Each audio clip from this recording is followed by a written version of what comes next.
Hello and welcome to Real Men Feel. This is your host, Andy Grant. Glad you're joining us for episode number 43. Woohoo! Tonight we're going to take an exciting trip, tapping, turning, twisting into the feminine energy to improve your dating and relationships. But before we do that, let's tap into co-host and my friend, Appio Hunter. Hey, Andy, how's it going? Very good. Good to see you tonight. Hey, good to see you too. I thought you were going to say tiptoeing into the feminine. Tiptoeing to the feminine. Oh, is that more feminine? Should I, if I had properly prepared and gotten dressed, I'd be tiptoeing into it? Maybe it might have something to do with how lightly your feet get placed down as well. But Well, let's dive in and find out. Joining us is relationship and dating coach Brandon Marshall Havener. Hello there. Welcome. Thank you for having me, Andy. And before we really get going, you have a nickname that I really like. Why don't you tell everyone what that is? They call me the spiritual smartass. Now that doesn't sound very feminine. The spiritual part is the smartass. Actually, you know what? I think a lot of women love being smartasses. So I think, tapping into that feminine side can be a bit smartassy. And some women that are tapped into their masculinity. That's true, Sarah. Yeah. So we have recurring watcher Sarah with us today. It's after a long hiatus. So it's good to see you back, Sarah. Awesome. And Brandon, you have a kind of a niche that's unique. And I mean, I've been married for 20 years, so I don't have much experience with dating coaches. But your niche is kind of dealing with entrepreneurs. Yeah. So do they have special difficulties in dating? Yeah, so with entrepreneurs, it's very interesting because we're like always up leveling and always looking for new things. And when you're an entrepreneur and you approach dating like it's there's some ways you can approach it like a business, that's good. But if you approach it like a business in a sense of like, this is my new venture, and then I gotta go on and go on. I see a lot of entrepreneurs doing that. So there's a lot to do with like finding compatibility and companionship with somebody. That's something that an entrepreneur can stay in long term and keep the relationship interesting rather than jumping from one relationship to the other, or every time they reach a new level saying, oh, now I got to find a new man or a new woman in my life. So in the way that I know a lot of people that call themselves serial entrepreneurs, they keep starting new ventures so they can be serial in their relationships as well. Yeah. To their detriment. And I feel like a lot of us have, at least I can say for myself, I have that in me, that entrepreneurial ADD. And it's like, if I let myself go, I want to like just get like a new idea or a new business. And sometimes it takes like that military discipline that I got to be like, nope, I'm just going to focus and complete this thing and then wait till it's completion and then start something new. Cool. So I admire that particular quality of the focus and sticking with it until you move on to the next thing. Because that's not a quality I have, that's for sure. The squirrel effect. Exactly, shiny squirrel. You're the monkey too. So go figure. You can't have the shiny object syndrome in your dating. Oh no, most definitely not. So let's jump right in. So what do you mean by tapping into feminine energy for men? So for me, it means like having a balance between, so being in feminine energy obviously isn't saying fuck no to the masculine energy. I'm allowed to say that, right? Yes, encouraged. It's not saying like fuck the masculine energy. It's more about embracing the masculine energy in a healthy way, and then also bringing into the feminine portion. And the major key I see for it for a man is like to be able to be in tune with his own emotions, and instead of suppressing it and then acting like it's not there and then going on through life with all this pain and baggage and having it weigh you down. All right. Cool. So by feminine energy, you just really mean their willingness to like feel whatever is kind of going on with them. Yeah. Awesome. Feel and be like that's something that I really had to learn becoming an entrepreneur, because I was like always into the hustle and the warrior energy and just get the work done. And then I realized, wait, it's not about how many hours I put into it or anything like that. It's really about how I'm being in the moment while I'm taking action. And so everybody I was going to say every man, but truly everybody has masculine and feminine aspects and energy and tendencies. Yeah. And you're just encouraging, and I can see it in the entrepreneurial world of you people put on the harder masculine face and to get things done, to be the alpha male and all that conquesting like you talked about. So it's easing up off that. Wolves and lions and sharks. Cool. And are you kind of an expert at this? So you kind of made it your business, or did you kind of discover this the hard way, or like what's your story of falling into this space? I would say both. An expert by discovering it the hard way.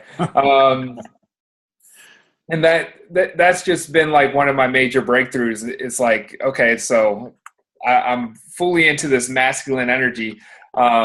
Now it's time to reel it in and learn how to be and be relaxed. Because whenever good things happen in my business is when I'm in a relaxed state. It's not when I'm stressing out or running around like a chicken with my head cut off or anything like that. It's when I'm relaxed and in flow and I'm able to not be worried about trying to prove something or trying to overdo something, and knowing my power and just being in that space. And I think that's extremely important for a man in dating, because it's like that's one of the main reasons. That's one of the main turnoffs for a lot of women. It's like he's trying to prove himself. He's telling me about his car and this and his career. But if he were to just learn to be in his essence and just be able to stand there, not just stand there, but like be able to be there in his presence. Inner presence, and actually show who he is fully in his essence, and he would be a lot more attractive. That sounds like something that Deepak Chopra, talks about in his 7 spiritual laws of success, being being inwardly focused as opposed to being outwardly focused. So what you're saying is that for men, the most attractive men to women are not the ones who are constantly trying to impress them. Where it's like, oh, I'm the CEO of this, or the titles, or anything like that. It's just somebody who is just, boom, he's there, he's present, he is himself, he's comfortable in his own skin, and that in and of itself, it taps into both sides, both the feminine and the masculine energies. Is that what I'm hearing from you? Yeah, and the energy doesn't lie, so you don't really have to sit. Most of our communication is not verbal communication anyways, so he feels the energy, and then those special things about yourself that make you an amazing man that can be figured out. Like she has something to dig into and figure out, like, oh wow, I didn't know this about you. You're awesome. So instead of you saying, well, I have 5,000 friends on Facebook, which in and of itself, I don't know if that's something you really. Not really. That's awesome. So when you meet a new potential client or someone complaining about their relationships or their dating scene, and you talk about energy and being present, do you have people that go like, well, what the hell does that mean? Sometimes, once in a while, but for the most part, a lot of people who come to me are self-aware, and they they get it or they learn from my posts. Like they read I post a lot of really lengthy content for people, because I feel like, I want to give my best information for people to learn, and the coaching aspect's like a whole other realm. So it's like, I feel totally fine with just unleashing content and then allowing people to come in as clients once they've dug into that free content. So for the most part, I'd say around 90% of people pretty much get it. And then every once in a while, there's someone who's like, what do you mean, man? Good. So you're giving so much material out there that you're kind of self-filtering who will get through that to actually kind of engage with you. Yeah. Cool. Yeah, I think most of the people that it doesn't really attract, they just hit the unfriend button or. These guys are whack job. Talk about energy and presence. Yeah. So I'm kind of curious about how some of these entrepreneurs react when you talk about tapping into their feminine energy in order to be able to date better, if you will, be more engaged in their relationships. I mean, how do they react to the term feminine energy? Yeah, I made a post maybe couple weeks ago about the feminine energy, and I noticed actually from women saying, well, it's well, actually, two people I remember. A woman saying like, "It's not a man's role to say what the feminine energy is," and then a man was like, "Well, that's not my place." And I'm like, "Well, actually, it is kind of your place because you kind of have to have a gauge on what feminine energy is and understanding feminine energy, not only within yourself, but within with a woman and understanding how she operates instead of being that guy who's like, women are complicated. I don't understand them." Like we have the tools that we can get a good understanding on women. And I think that's a powerful thing for a man to be able to communicate and understand where they're coming from instead of just throwing our hands up in the air. Yeah, that's can see the old cop out. Oh, yeah. Women, or the whole women are complicated. Yeah, they'll never understand them. I'm not even going to try. And yeah, but yeah, on the other side, there's women out there who's like, men are complicated. I hear that much rarer than women are complicated from men. Yeah, yeah. I'm talking to. I don't know. Yeah, I feel like we're easy to grasp. Yeah, I think we are. I don't know. I think we are too. I mean, we're pretty simple. Feed us. Keep us entertained, and we're good. Yeah, I think there could be a whole workshop of teaching, showing women to treat guys like dogs. Feed us, water us, tell us we're a good boy, and they'll probably go like a long way. Yeah.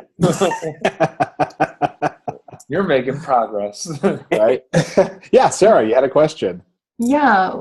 I'm sorry. Brandon, what would you say, or what do you have to say about the idea that feminine energy and masculine energy are, within each of us, regardless of our sex, and that feminine energy doesn't equal female and masculine energy doesn't equal male? Does that work into your thoughts and your coaching? Yeah, definitely.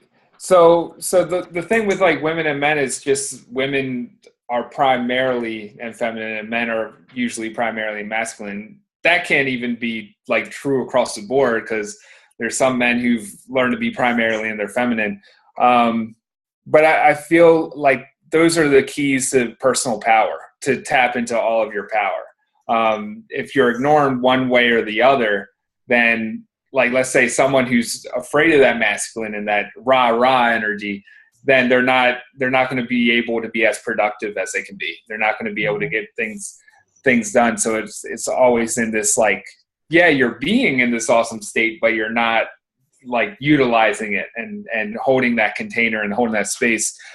And then the other way around, if like, let's say it's a man rejecting his feminine energy, then there's feelings and patterns going on that he's ignoring, and his body's trying to tell him things and he's just like overriding it. So what I can see with this is, for a man, is like leading to injuries and fights and drama in a relationship because he's not catching the problem when it first arrives. Like our emotions, they don't hit our mind first, they hit our emotions first. So if being able to scan your body and understand that, then you can shift from an upper limit or self-sabotage a lot quicker than if you didn't have if you weren't scanning that energy. Nice. Thank you. And if I can expand on that, or if you can you expand on that in any way regarding like how relationships are now more modern, like versus say 50 years ago, and then through the progression up until the present with that same. Yeah. So we're in an interesting age right now where it's like both men and women are taking on that masculine energy, and men are moving into the feminine energy. And what I see for a relationship is it's very important to have that balance to move, be able to switch roles back and forth instead of playing off the gender roles. Like, the men are supposed to be working on the wood shop in the backyard and women are supposed to be working in the kitchen. It's like we're in an age now where we're way beyond that. And it's like having those gender roles, it's gonna be limiting. It's gonna be limiting for both people. And what I feel the most important thing is for us to know what our passion is and what our zone of genius is, regardless if that's a feminine thing or a masculine thing. Like, I love writing and poetry and like that. Most of my stuff is writing content, and my dad used to tell me at a young age that English and writing and things like that were what women did, and what men did were like math and science. And I sucked at math and science, so it was interesting. So how did that feel, hearing that, and Yeah. the ages you were hearing it? Yeah, I was like, I think it was first like disappointment, and I'm sure there was like a lot of guilt and shame around that. But there was also a part of me that's like, I want to prove that I know science and math. And then I guess throughout high school, I just kind of dropped it. And I'm like, you know what, this is what I love. Because I remember like my dad convinced, actually, I like being on the football team. My dad convinced me to be on the football team, but like it was all about being in that masculine, and what I really loved, what I truly loved deep down was, I guess, more considered a feminine thing. And I know you've been in your military experience as well. I wonder, how did the masculine, feminine energy play out there? Oh man, there's a lot of toxic masculinity in the military, because it's just the energy is so tense, and no one expresses their feelings. Like they're not on the battlefield saying, I feel sad. No one's in basic training saying, tell the drill sergeant, like, I notice I feel sad, and this is, so it's just like, it felt in many cases a toxic environment, and I don't want to shit all over my military experience, but it was definitely tough being someone who was aware of all this stuff, and then being around men who were like, oh, fuck that. And they just weren't on that level. Mm-hmm. It's interesting because, I hear that a lot talking to men who have served in the military, that while on active duty, it's almost like this hyper masculine environment that they can't be like a human being. It's almost as if they have to be like this robot killing machine or whatever. I mean, I understand because of the nature of being in the military. And yet that conflict of when they're off duty versus when they're on duty can create a lot of, imbalance in their heads and in their emotions as well. And then after being discharged, that's when they have to really kind of almost go through treatment in order to get past that. I mean, is that something that you experienced as well, or or are you still like in the reserves or discharged? So I got out of the National Guard, I think it was about 1.5 years ago. Okay. Yeah, it's quite a dilemma, because it's like, what do? You're sending people out to war, and then it's like, you could make the argument like we want them to process their emotions and things like that, but then the other side is like, oh, they're war killing machines, go out there. Right. For me, I just noticed it affected my self-talk. And I never really got into anything serious like suicide attempts or anything like that. It's just like, I knew it affected my self-talk, and it was something that I worked around. Like I had one sergeant who was really old school, and his whole leadership was based off shame and guilt. And I was conscious and aware enough to know that back then, but at the same time, it affects you. Like if you're on a year-long deployment and that's what's going around, then you start to adapt that. And I noticed that really impacted my my personality coming home, because I was more intolerant and short with people, and I feel like I was really expressing my anger more. But over time, I guess I wasn't like, being in the National Guard, I wasn't always in that environment, so I was able to reintegrate a lot more smoother. Mm-hmm. Yeah, I always thought there needs to be a reintegration boot camp for discharge. Yeah. And you do get, tell me how you feel and how did that action feel? And, when almost, if we take a human and make them a killing machine, then we shouldn't just leave them there.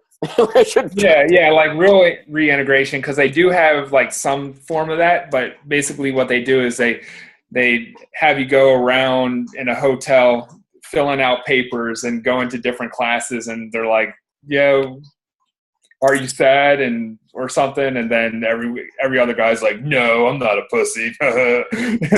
Like, and then it's done. You know?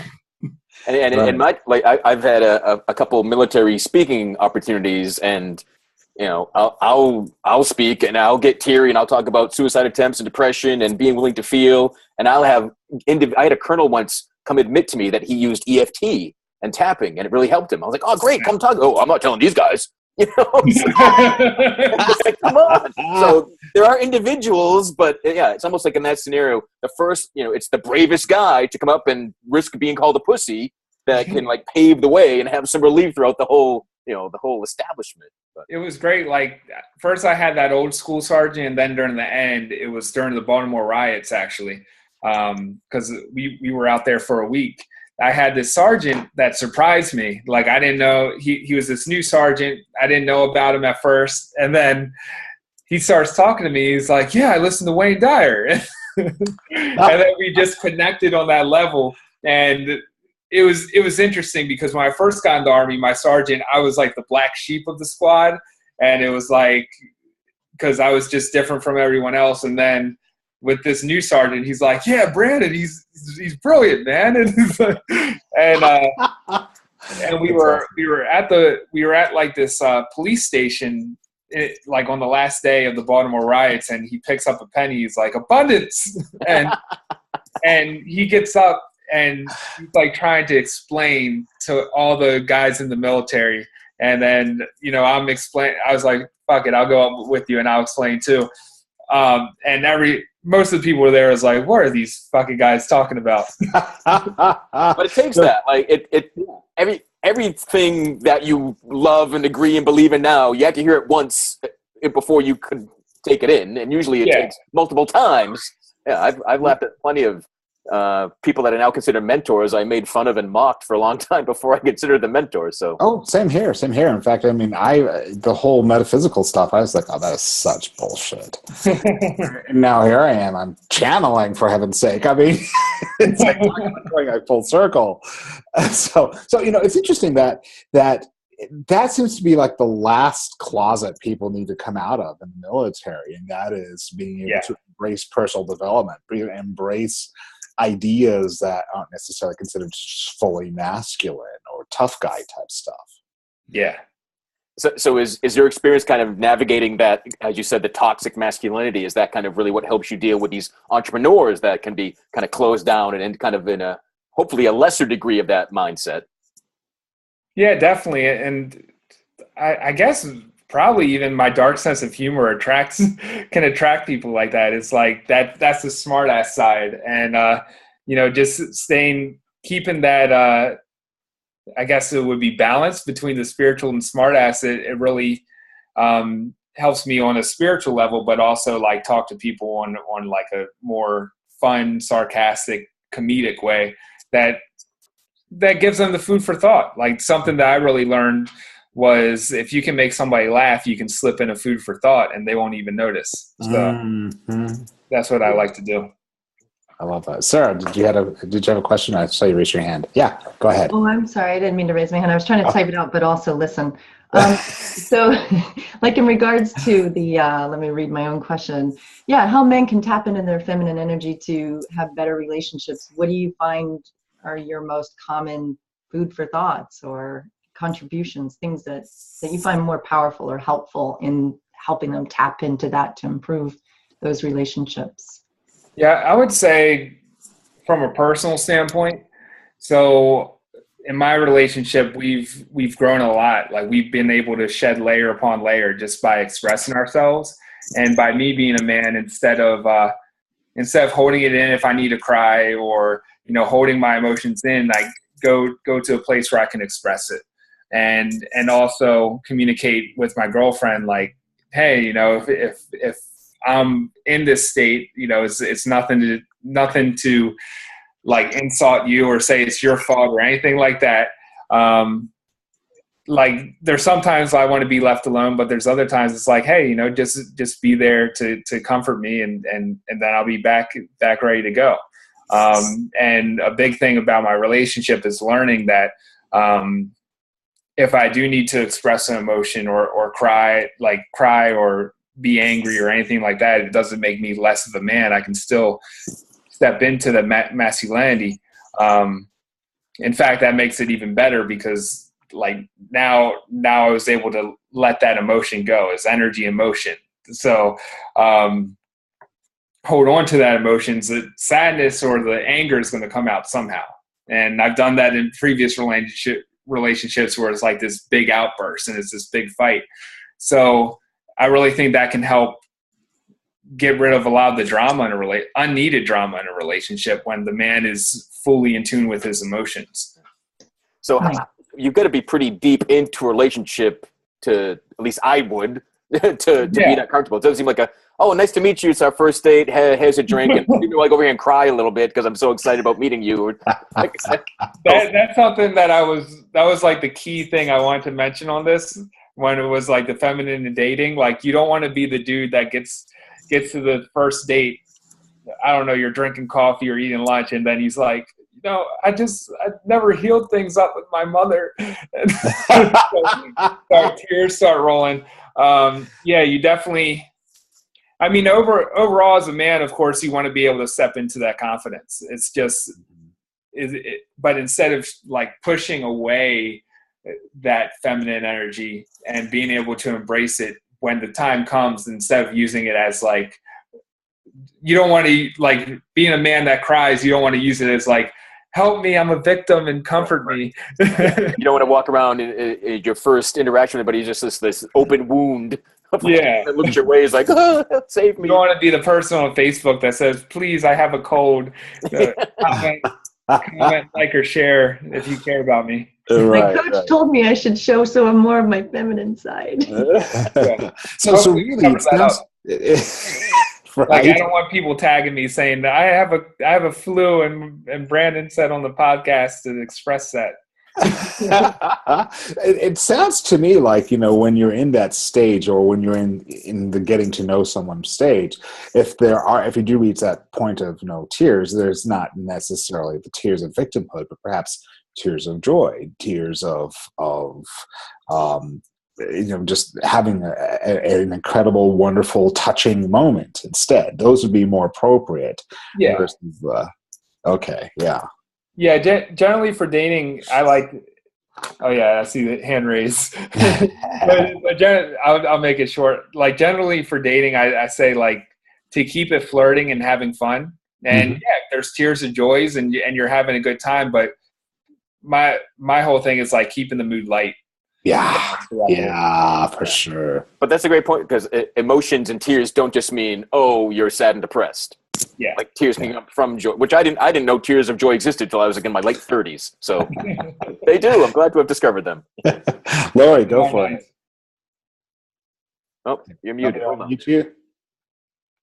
Oh, all right.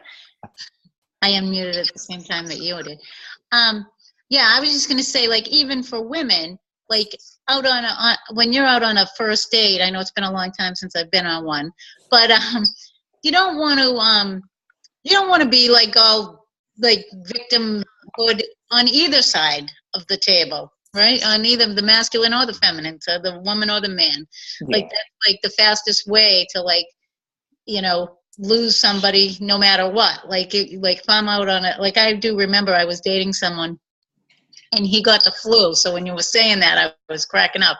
He got the flu and he went and stayed with his mother.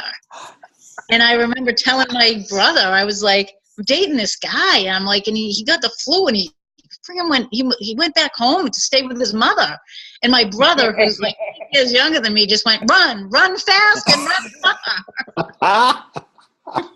That's another good point about the masculine feminine energy. So a woman can try so hard to be masculine that a horrible first date would be showing up and just be guy bashing and say, all guys suck and you can't be trusted. No one can figure out you're all cheaters and all that stuff. And, they think they're being strong and confident in some way. And certainly be a turnoff in relationships as well.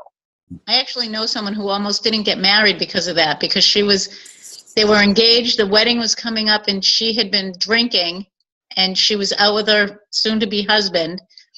And sort of started to be like, men are all dicks and blah, blah, blah, blah, blah. And he was so floored and upset by her behavior that he was like, I don't think we should get married. And she was like, what are you talking about? Like, she was drinking. And I think it was really the first time he saw her in that light. There was a very fast me get engaged kind of thing. But I was like cracking up. I'm like, he's never heard you go off about guys?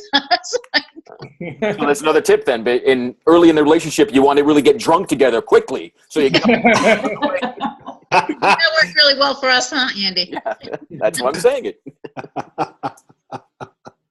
Oh, that's great. So how do you introduce when you're working with with people and you're coaching them? How do you just drop the whole idea of tapping into the feminine on them, or do you kind of like ease them into it through a series of multiple conversations, humor? I mean, how do you do that? Yeah, so it really depends on the client. Mm-hmm. Like it's custom tailored for every different client.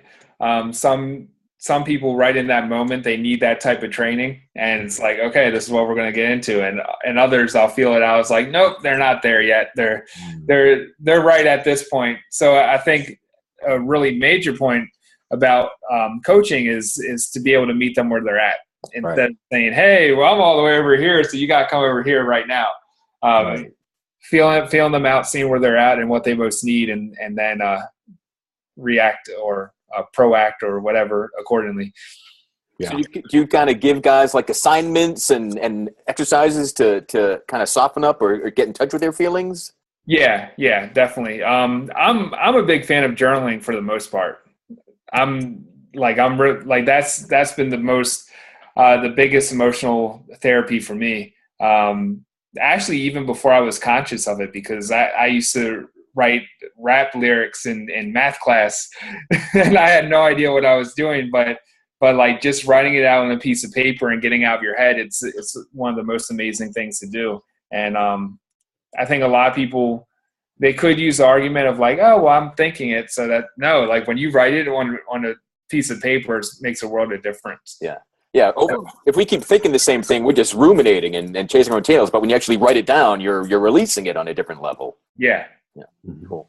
Yeah, I was recommended to journal for years and years before I finally did. And again, I thought it was a very girly thing to do. And, oh, my little princess diary book, that's so gay. I'm not doing this. Then when I finally did it, and I think I've been journaling daily for like 7 or 8 years now. I'm not gay. I'm not gay. I'm not gay. All right. It's like men are so afraid of like we joke about each other all the time, and we're so afraid of like being perceived as gay. It's hilarious. I have to say, it's always been one of the things I've always got a big chuckle over, the whole, being perceived as gay. And then when they meet me and it's like they discover that, yeah, I have a husband and so forth, suddenly they're like, they wanted to come to me to ask me all these questions about, about how do I lighten up? How do I, how do, yeah, it's like I'm the guy to go to talk about how to get into the female psyche. Yeah. maybe we need just a show to talk to you, and you can talk about how to not care if people think you're gay. Right. I'm all for that. Absolutely. That's funny. Yeah, but it's funny. That is like one thing that like when I first started speaking in public or making videos, I was like the comment I feared most was like, you fag. And it's just like for having emotions, for expressing myself, but it's still like those oldest terms. They don't even. I never took that they meant like sexuality. It is just, you're a girl, you woman, you're not being a man, right? Mm-hmm. You can't show admiration to a puppy. You can't bake cookies. Well, you can't be into cats, right? There's a whole movement of men and their cats. Is this new trending thing I saw a few weeks ago? I didn't see that. I heard about that. I mean, I haven't been on social media for a while, but I actually did hear about that. I'm like, oh man. I don't know if I want to get into the whole thing. Maybe because I'm just allergic to cats. I love cats. So it's just neat that there's still so many boundaries on all sides, because when we start making sides and putting those dividers, that's the illusion. That's the bullshit. Right. Maybe the reason why I have a dog is still patterns from my childhood of proving to be a man. Right. I need a cat now.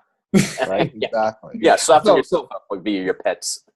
So that creates an interesting question. How attractive is a man to a woman who has a cat? The man who has a cat, how attractive does that become to a woman? Well, if she loves cats, I would think points for you. I think it might have to do with preference. If she's allergic to cat fur, she might be pissed off. But right. I have to say, I'll never forget one time. I used to live in, when I first moved to Fort Lauderdale, the apartment complex where I was living, there's this guy, and it's like this huge buff dude. I mean, he definitely looked like, one of those that would beat you up if you just looked at him the wrong way. And I met him because we were both out walking our dogs, and his dog was this dainty little Chihuahua with pink booties and a little pink bow. And I'm like, oh, is that your girlfriend's? Oh, no, it's mine. And I'm like, that just blew away the whole stereotype of, dudes, big burly dudes need like a big burly dog with a spiked collar to be going around and walking with that. But yeah, no, it's his little princess. We had a big dude in the Army, and come to find out, he bought a new Prius. And it's like no one can really insult him for it because he's like the biggest dude out of everyone. And he's like, yeah, man, it gets good gas mileage. Like, I was going to ask, so what makes the Prius seem like the feminine car? It's got to, your car's got to be loud, I guess. And it's got to be this big truck that yeah, I never really understood the whole car thing. I was never like passionate about like big ass trucks or anything like that. It's interesting. I'd say, hey, as long as you don't drive like I'm just not down with like the Cube or something like that. That's a little too much for me. Well, go ahead, Andy. The comment that Sarah had, I just want to share for everybody in the comments here. To talk about journaling, that there's a program called Mortified Nation on Netflix where adults read their journals in front of audience of strangers from their childhood. Their diaries. Wow. It's hilarious and it's touching. Oh. It's great. All right, I'll look for that. That sounds like a great concept. It's awesome. Dang, now I forgot what I was going to ask. Squirrel. Squirrel moments. About the cars, the manly cars. Oh, yeah. As far as, that speaks to the kind of the confidence thing that we were talking about earlier, about a man being very confident in both sides, being a complete and total human being, being, comfortable with that feminine side, the masculine side, the two being in balance with each other, So the guy in your unit who bought the Prius, obviously comfortable enough that he didn't care. People were going to be giving him a ribbing about it. Yeah. Yeah, he didn't have to prove anything. Like, it's like, whatever, I could kick all your asses. So yeah. So the first person I ever heard of that owned a Prius was Larry David. So that's what Prius. Oh, you're like Larry David. I don't think of like you're gay, you're too feminine. I'm like, oh, you're a Jewish comedian. That's Bernie Sanders. Right? Yeah, exactly. Now, if it was one of the the earlier models of the revamped Beetle, different story, but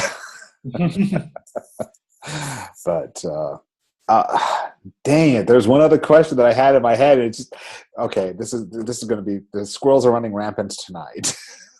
You need to journal more. Let them out of your head. Right? Exactly. Yeah, you need to do a journaling exercise. I think we need to do that. I have a question in the meantime. You got? Oh, Lori, you got one. I have one. So I'm curious, like with the comments that you guys are making about like the Prius and this and that, because I know that I definitely carry a fair amount of masculine energy, and I'm very curious about what is it like when you do open up, and how often does it happen that the women are the ones mocking you, not the men? Like, how comfortable is it?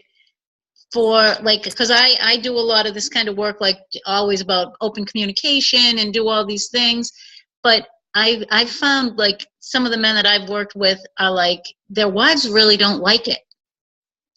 They want their spouse to be the strong one and this and be really in that warrior mentality a bit of the time, most of the time. And Yeah. they say they want them to be open and feel, but then when they actually are, they're kind of like, he's kind of wussy. I don't want him to be doing that. Well, have you come across that? Because I have found like a lot of the women that I've worked with, really, they say they want it, but in truth, when it happens, they kind of feel like he's not really being man enough. Yeah, to me, that's like taking in the feminine, but then saying I'm resistant to the masculine altogether. And I hear women say like, I want a man who needs to work a drill and needs to build stuff and all this stuff. And that might be a preference, but I would like to look at the deeper issue. And what's the deeper issue why women want that is usually to feel safe, and usually to have that polarization in the relationship, that attraction.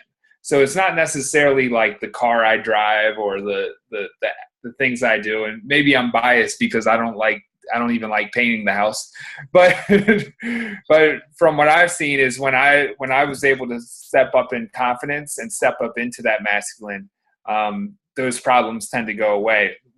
When it was times where I wasn't fully owning my masculine and I was insecure about myself, that's when the problems I noticed with women and dating. And of course, every once in a while, you'll have women with their preferences, or maybe not even true preferences. Maybe it's like some beliefs that they tend to walk with, and it's like, I don't like you because you write poetry. Yeah, because it could be like in the case that Lori's talking about, are women, I wish my man was softer, and then they get soft, and they don't like it because maybe I don't want to feel that much. He's feeling more than I am, and I'm freaking out now. Is that part of it too? Yeah, I mean, how much that's of it what I find that they like. That's what I found that they've been like, is like they say they want their partner to be more emotional, more feeling, but then when their partner's actually like that, I think, like what you said, Brandon, I think it terrifies them, because then it's like, well, if he's like that, then what happens if I fall apart again? Then he can't, like, if he's a mess too, oh my God, somebody has to be like and we know that's not true, right? Like there's always going to be someone that's stronger and then weaker and then strong, and it's going to go back and forth. And I shouldn't say weaker, but when somebody's having more difficulties, somebody else's strengths are going to come through. Yeah. But it's really, I think for some women, it's really scary if they've always experienced the males in their life being the strong ones, and then saying they want their partner to be more feeling. And then they're like, I don't even know how to be with somebody who's like that, because there's no role models for us. Yeah, if they've been in a long-term relationship and have never allowed their partner to feel, and then they do, it can, like, shit, I'm out of here. This is too weird for me. Yeah, that can open up a big scab. And the thing is, like, I really recommend is, like, when that uncomfortable moment happens, and of course it takes two people, is to lean into that. And it's like, lean into the experience. If my girlfriend and I, we weren't able to, when those dynamics changed, because we got into the relationship and I wasn't like as much into my feelings, and then more and more I learned more about myself, and I noticed she was able to let her guard down a lot too. Like there, in many cases, she was often in her masculine. So it was good for her to be able to let her guard down and feel her feelings, and it helped grow the relationship. So even when things get uncomfortable, and I guess it can be easier said than done if only one person is listening, but having both people on the same page, knowing, hey, if we lean into this, then we can grow on a deeper level and grow more connected to each other. And the man willing to tap into the feminine, willing to feel, like, from the get-go in a relationship, then your partner is going to be used to that. So it's going to pull you together authentically from the beginning, or you're going to know, I'm coming off as the victim to her. I better move on to somebody else too. Right. Yeah. And how much of that if introduced during the dating stage, helps people self-select. I mean, to your point, Lori, it's interesting because I've had conversations with a lot of women as well. Same thing. It's like they want their men to feel, And the ones that are that are married and have been in their relationships for a long time, when the men actually start to open up and feel, they freak out. But the ones who are in the dating stage, and this is what I've observed, and I don't know if you've observed the same thing, Brandon, in your work, and that is the women, if they say that, and then the guy starts to kind of open up and feel while they're in the process of dating, they just break up and they just move on. So have you seen that also? Yeah, that's why I use the term like don't do relationshiping in your dating. Right. Like any of that real heavy stuff of like, I want to be with you forever, or and right. Just like puking your emotions on them, because that can be a big turnoff when you're just getting to learn about each other. Right. And I would think something like that is that like that's almost like, I don't want to call it, for lack of a better word, call it fake femininity. Like you've had all this baggage of wounds that you'd never dealt with, so now you just throw them at the first person that says hello. Yeah. So that's not being authentic either. Yeah, that could be like just an excuse to just be a victim, pretty much. Yeah. Or I can't afford therapy, so I'm going to go on a lot of first dates and talk to people. That'd be interesting. That would be more expensive, I would think. I mean, because you're paying for dinner and everything else. I think therapy should be cheaper. Maybe one day when I want to release some shit, I'll just go to a speed dating session and just tell like hundreds of women about all my problems. There you go. It's like, oh, no, I'm in a relationship. I just wanted you to know that I was going through this. Oh, it's awesome. So what kind of things help people that if you're in the dating and as you go to a long-term relationship or once you get you get engaged, you're getting married, how do you recommend people navigate through that in terms of how much they're willing to feel? Or so with dating, of course you want to bring in someone who's aligned with who you are.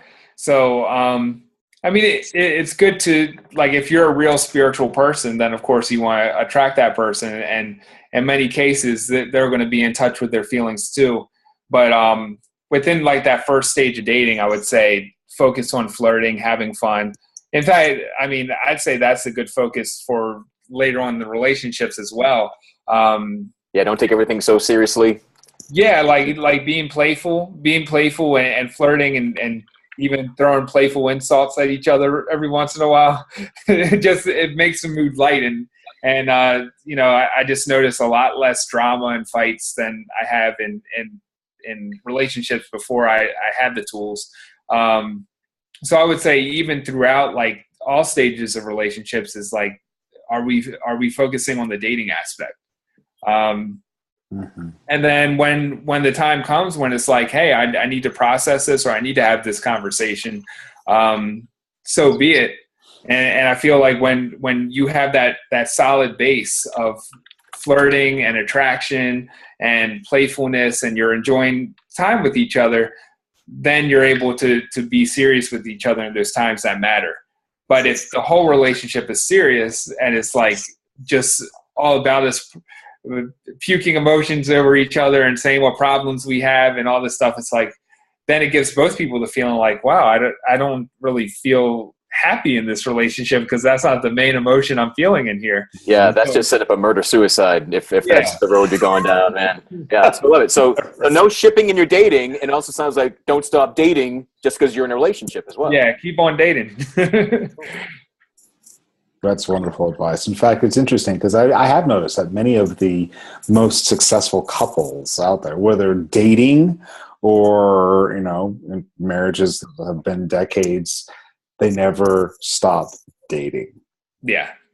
Yeah, for sure. I love that. And it seems like the recurrent theme that seems to be coming up in the conversation and in the advice that you're sharing is that balance. There needs to be that balance that's there at all times. Oh yeah, definitely. Because if you're purely dating in your relationship and you're about to get married, but you've disregarded any of the feelings that you're actually feeling, then it's got to come out somehow. So it might take like making a huge decision and getting into a marriage and then not realizing like, oh wow, they were holding onto all this baggage. Like there's going to be at one moment where someone wants to just drop the fucking baggage. It's not going to be hidden forever. So Right.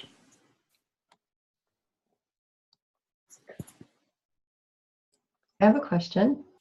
Go for it, Sarah. If we have time, I just wanted to know, like, what have you learned from the work that you do? What stands out for you? That's interesting. I feel like I learn a lot more from clients sometimes than anything else. And some major things that I've learned about myself is that I'll tell my clients and then I'll be on the coaching call with them. I think one of the major things is to let go and slow down. And I might be having a stressful day and I get on a call with a client and then they're going through their shit and I walk them through and I'm like, just slow down and let go. And it's all good. And I'm like, wait, why did I give myself that advice? So I would say learning to be my own best friend instead of being the drill sergeant to myself. The person's like, oh, you got to get all this work done right now or to be validated. And instead of that, just like slow down one step at a time.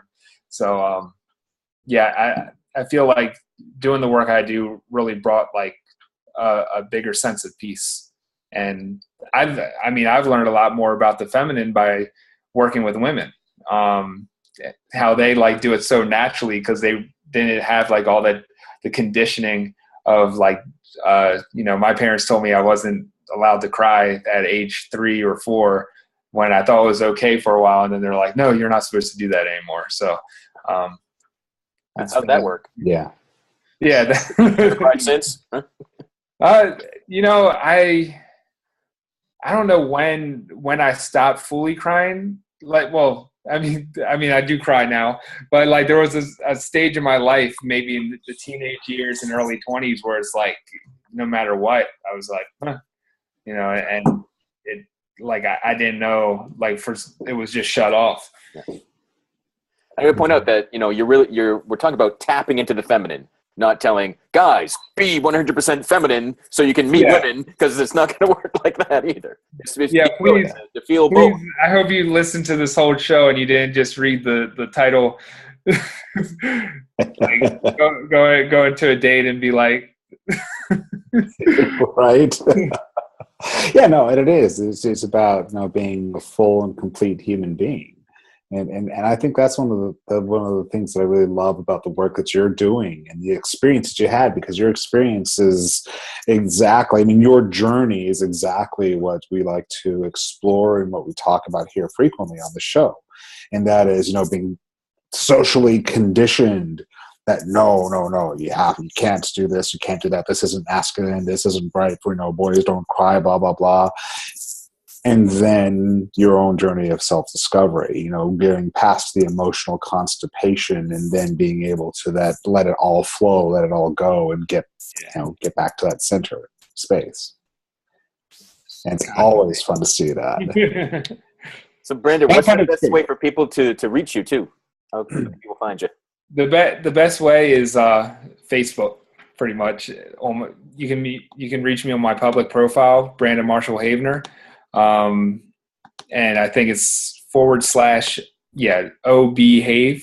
So it's the letter O, B as in Brandon, and HAV. Cool. Awesome. So no spiritualsmartass.com, nothing like that yet? I got spiritualsmartass.com stolen from me. Oh, no. Someone smartass too? What the hell? So I'll probably open up BrandonMarshallHavener.com pretty soon. But I don't know. I just focus so much like on communicating on Facebook and everything. It's like, this is cool right here. But if Facebook shuts down, I better start planning. Yeah. But it works. Do what works, right? Yeah. Yeah. I was going to say that. So that'll be 1.6 billion very pissed off people if it suddenly shuts down. Yeah. If it becomes a new MySpace. I was very mad when MySpace shut down. I lost all my music. Well, my 4 songs on there. Cool. Well, it helped you tap into that feminine side of being willing to lose and let go of things, maybe? No? Yeah, I need a journal about MySpace. It's something that I've been holding on to. Yeah. All right. I'll look for that long post tomorrow. Yeah. Cool. Well, this is I want to thank everyone for joining us today. Brandon, it's been a tremendous conversation. Thanks, Sarah, Lori, for taking part and asking questions. Thank you, Appio. Mm-hmm. And Devo, who joined us, I know, partway through the conversation as well. Thank you for being here and listening in. We definitely appreciate you being here also. Yeah, nice plug, because next time we're live on Real Men Feel, it'll be Tuesday, June 24th, 8 p.m. Eastern. We'll be talking about open relationships with sex and relationship coach Diva Logan, who has been here tonight lurking in the background. So, Mm-hmm. and I actually, because I've connected with Diva through Brandon. So we're going through the whole network of, I think she has some different viewpoints too. It'll be interesting. And part of the mispronunciation, I'm sensitive to that because my name gets slaughtered all the time. So cool. So again, thanks for joining us tonight.